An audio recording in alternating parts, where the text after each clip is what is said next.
All right, welcome into Reiter's Block. We got an all NFL show for you. Our own Pete Prisco is going to join me from the Senior Bowl down in Alabama.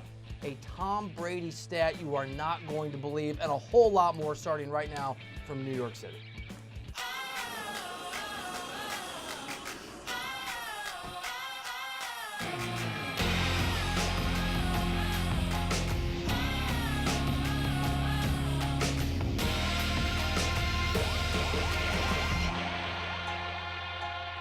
What a championship weekend for the National Football League. Drama, drives, heartbreak, controversy, and not one but two overtimes. The first time that two overtime games have happened on the same day in the postseason in the history of the NFL. There's so many places to begin, so let's just start with the Rams, who stunned the Saints 26-23. Of course, in overtime, there are so many storylines here. Let's give Jared Goff some credit at the top. Yes, we'll get to the controversy in a second. He stepped up on that final drive. He looked incredible. 8 of 13 in the fourth quarter in overtime for 135 passing yards. The least celebrated and touted of the four quarterbacks that played yesterday is one of the two that are moving on. But you know where I'm going. There's a but. There's a triple but. There's a but. In part, not Goff's fault, because of the worst call we've seen in the NFL, the worst missed call we've ever seen. The Rams basically tackle a New Orleans Saint in a play that would have given New Orleans the ball near the goal line, the ability to control the clock, and a chip shot to go to the Super Bowl. Back-to-back heartbreakers for Sean Payton, for Drew Brees, for that organization and that fan base. And after the brutal loss, one that the Saints still had a chance to win, by the way, their head coach, Sean Payton, and Drew Brees reacted to that very, very brutal missed call. It was simple. They blew the call. They said it should never have not been a call. They said not only was it interference, it was helmet to helmet. There were two calls. They couldn't believe it. Being that it happened right there in front of, the person who would be the one making that call, and everyone in the stands and everyone watching at home on TV. And that makes it even more difficult. They're not wrong. It's a brutal call, but here's the reality. Life is unfair. Sports are sometimes unfair. You got to pick yourself up. You got to go out there. You have to win those football games. I got all the sympathy in the world for the Saints, but they still had a chance to win that game, and they didn't. And that's part of the reason that Sean McVay, the 32-year-old, the celebrated one, is the youngest head coach in Super Bowl history. And afterwards, that head coach talked about what an incredible, incredible game he saw from his young quarterback. Guys just kept fighting, and Jared's mental toughness was a big part of us being able to win that today. And when you talk to his teammates, those are the guys that really know. The communication that goes on in the huddle, having to deal with, can you even hear what I'm saying, but being able to command those guys. We are deprived of the opportunity to see Drew Brees go up against Tom Brady and what would have been an all-time showdown at the quarterback position, but the Rams have earned it, and they're moving on. Good for the Rams. Congratulations to Los Angeles. Patriots also moving on, which I'm sure you know, in a 37-31 incredible football game, also an overtime game. You know the story. We've been here before. Deja vu all over again. Brady and the hoodie. These guys are all-timers. Consider this. Tom Brady is now chasing, not all-time NFL status, he's chasing the mark of being the greatest American athlete of all time. He is a single championship away. 2 weeks from now, tying Michael Jordan for 6 championships in the modern times in American sports, and he's done it amazing ways again and again and again. The comeback versus Atlanta a couple years ago, and that incredible game against the Chiefs yesterday. Now, before we get to some of that, I do want to give Patrick Mahomes a little bit of credit.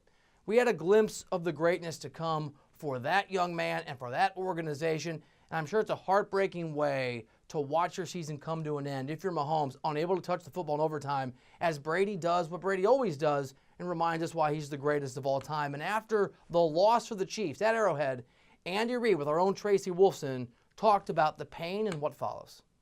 Hurt. It should hurt. The guys have busted their tail all season, and then to come up short like that, that's a tough way to go. So you're going to hurt. Let's learn from it, and we'll move on after it hurts, and get on with the next year. I have no doubt in my mind that if Mahomes has the football in his hands, if the Chiefs win that coin flip, they march down the field, they score a touchdown. Just like you and I and every person on earth watching that game knew the inevitable. Brady was going to lead his team down the field, and before those screaming, fearful, hopeful Chiefs fans utterly break their hearts. Whatever organization you root for, you've probably seen Brady do it to your team at some point before, did it to Kansas City yesterday, which means Super Bowl 53 on CBS, Rams, Patriots. It's old versus young. It is the proven versus the upstarts. Here's a crazy, crazy reality for you as we get ready for that game. And we'll be there, CBS Sports HQ, in full force. This show will be there. A lot of us will be there.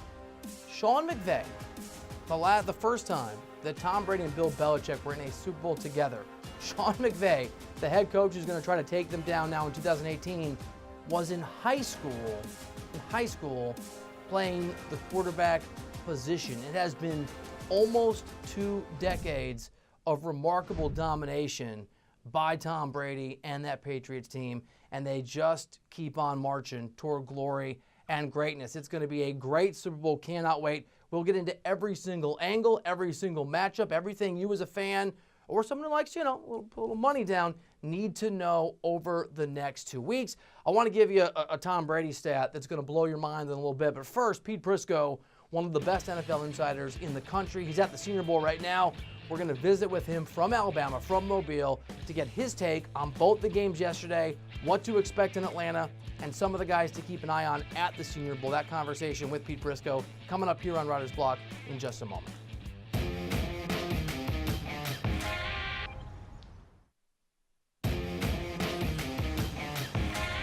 All right, welcome into New York City. Reiter's Block, I'm your host, Bill Reiter.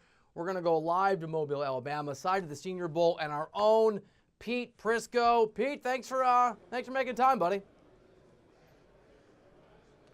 What's up, Bill? How are you? I'm doing better than Chiefs and Saints fans. Maybe we'll start that Rams-Saints game. What are your initial takeaways from the Rams' victory down in New Orleans yesterday? Well, I think everybody's going to focus on the officiating and the horrible non-call and the pass interference, and rightfully so. But let's be honest about it. Even after that, the Saints had their chances to go win the game, and they threw an interception, and the Rams went and won the game.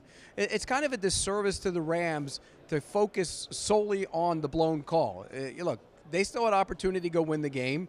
The Saints did, and they didn't win the game. So credit to the Rams. And, oh, by the way, there was a missed face mask on Jared Goff on the goal line that would have given the Rams a 1st and goal in the 4th quarter with a chance to go up and take the lead. So officiating is an issue, but don't take away from what the Rams did on the road at New Orleans. 32-year-old Sean McVay and his young quarterback moving on to Atlanta and the Super Bowl. What did you make, Pete, of Jared Goff and his composure in that moment in that stadium? Yeah, I give Jared Goff a lot of credit. Look, there were a lot of people who wondered if he could handle that kind of moment. I wasn't one of them. But here you are in a situation where Todd Gurley obviously wasn't a factor in the game. The guy who most people thought was the guy who's going to carry the football and lead this team to the Super Bowl, and he didn't do it. And you know who did? Jared Goff did. He took over. He's the guy who was the leader of that team, and he made big throw after big throw in the 4th quarter. Kudos to him. It is yet again, back-to-back years, a brutal way for Drew Brees' postseason, his season, to come to an end. This one's so tantalizingly close to another shot at the Super Bowl. Do you think this is the closest Brees gets to getting back to the big game? No, I think that team is built to go back again, provided he wants to play, and he kind of gave the indication that he did. I mean, you look at their offensive line is very good. Their running back situation is phenomenal, even though Mark Ingram will leave. But Alvin Kamara is a heck of a weapon. They do need to get faster on the opposite side of Michael Thomas. And I'm not just talking about Ted Ginn. I'm talking about a young, fast receiver to develop. But there's still a lot of good pieces on that team. And you know what? Sean Payton remains one of the game's best coaches. So they'll be back in the mix again next year. Pete, that was game 1 of the double overtime extravaganza. As you know, Patriots, Chiefs, it's a hell of a football game. I want to start with the overtime rules because it turned out, and this is the way the rules are written, the probable MVP in the league, Patrick Mahomes, didn't get the football in his hand at the end of the game, had the coin toss gone. another direction. It's Tom Brady who doesn't get the ball in his hands at the end of the game.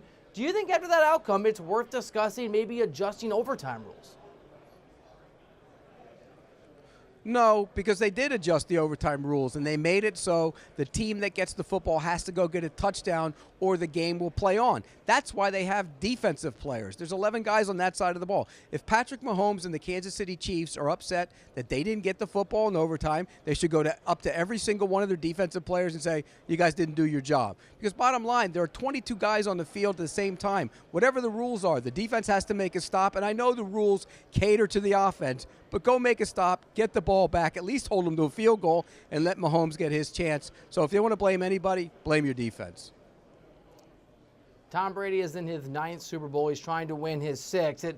It gets hard to find new and eloquent and loquacious ways to say how good this guy is, but given that he just did what he always does again, what's your impression of Tom Brady? How should we think about him historically?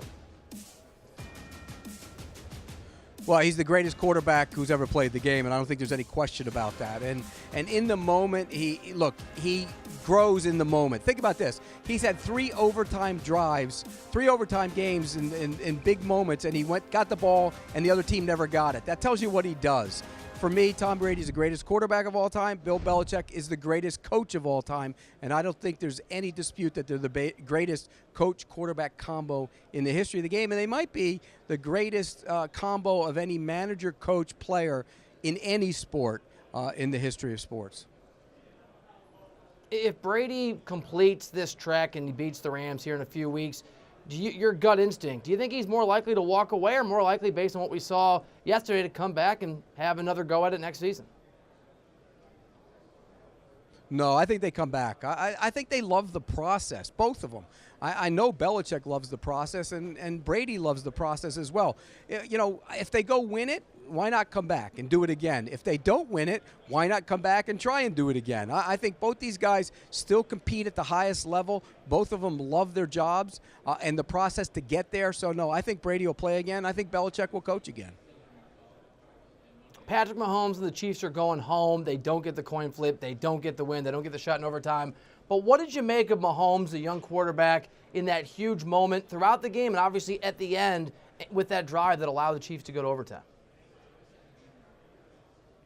Yeah, and look, he didn't have one of his best games, and early on they struggled with some of the coverages that they threw at them. They, played more press man, which is the way I would play him too. You go after him and blitz him and attack him, and he adjusted at halftime, and he did what you would expect a great quarterback to do, and that's respond in the moment. Now, the game-winning drive had some penalties on it that were questionable as well, but he got them down there, the game-tying drive. He got them down there to go get the points, and you got to give him kudos for that. So bottom line is, Patrick Mahomes, hell of a player, going to get better, and it's scary for the rest of the AFC.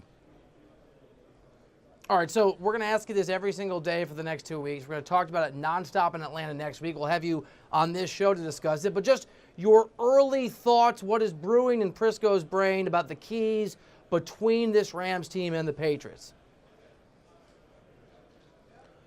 Well, I think one of the keys is beating up the Rams receivers outside, and I think that's what the Patriots are going to do. Look, we've seen this script before, right? Way back in the day.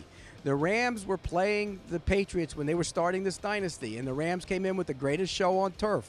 And how do you beat them? You beat up their receivers. They mugged them at the line of scrimmage, and I think they're going to try and do the same thing. That's the key for New England on the other side of the ball. I think when you look at slowing Tom Brady, I think Aaron Donald has to be a force in this game, has to be dominant from the word get-go. But you know what I think the Patriots are going to do? I think they're going to try and slam the ball right in the middle at him, run right at him to kind of get him off base a little bit, and then try and throw some shots down the field. This is going to be a great chess match between two smart coaches. And, oh, by the way, defensive coordinator Wade Phillips, heck of a coach. And on the other side of the ball, Brian Flores, who's going to be the coach of the Miami Dolphins, has done a great job this season. So I can't wait to see it all play out next week. Prisco, you're in Mobile for the Senior Bowl down in Alabama. Is there a player or two you're most excited to take a look at? Well, Daniel Jones, the quarterback from Duke, is one I really want to see, and Drew Lock, by the way, 2 quarterbacks.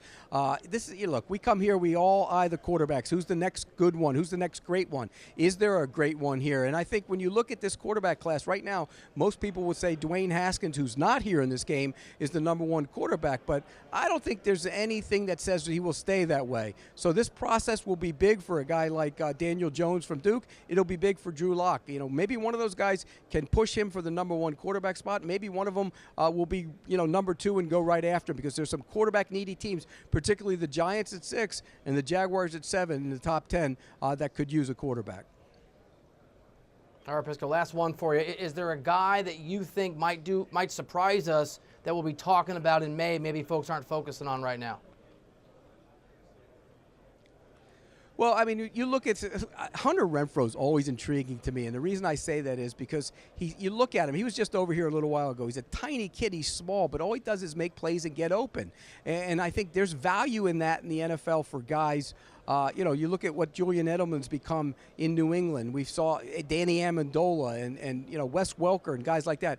I think if you can run routes and get open, they will find a spot for you. I'm intrigued by Hunter Renfrow. He was a guy that was kind of cast a little bit to the side this year when he had all those young playmakers outside. But I still think he's got a chance, even though he's very slight in frame, to be a player in the National Football League. And Prisco, don't let Dane give you a hard time down there about your pink. I got some pink on. Real men wear pink. Solidarity, buddy. You got it. Take care. Thanks, brother. Pete Prisco on the show. He'll be all over CBS Sports HQ over the next few weeks. We'll see him, of course, down in Atlanta. I know we've talked a ton about Tom Brady and his greatness and Bill Belichick and his greatness, but it bears turning back to, we're going to go inside the numbers on the remarkable greatness of the greatest quarterback and the greatest coach in the history of the game when we come back to the program here in just a minute.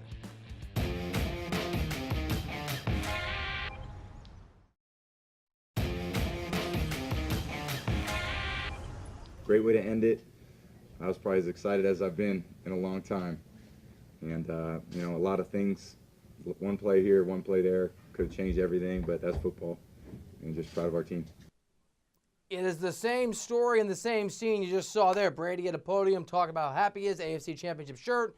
He just gets a little bit older every year, but it is one of the most consistent and certain things in the NFL going back almost 2 decades for him, for his head coach of the hoodie, Bill Belichick. So we're going to take a deeper dive. We're going to go inside the numbers on that all-time great NFL pairing. And we start with the number 5. All these are amazing. Tom Brady and Bill Belichick are now going to have been to 5 more Super Bowls than any other quarterback coaching duo. It's astounding. How about the number 9? Brady's heading to his 9th Super Bowl in his career. That is more than any other franchise in NFL history. The Patriots franchise is making their 11th appearance, more than any other team. No wonder so many of you hate Brady. Number 1, next up here on Inside the Numbers. Only one team in NFL history has competed in 3 straight Super Bowls and managed to win 2 of them. That's the Miami Dolphins. They were in Super Bowls 6 to 8, winning the last 2 in 72 and 73 of that 3 Super Bowl run. This next one is the one I've been talking about. It's astounding. 47.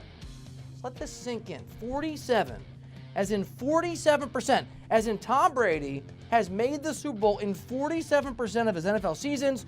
To put that in perspective, and I can go on all day, Eli Manning has made the playoffs in just 40% of his seasons. He'll be in the Hall of Fame, whether you like it or not.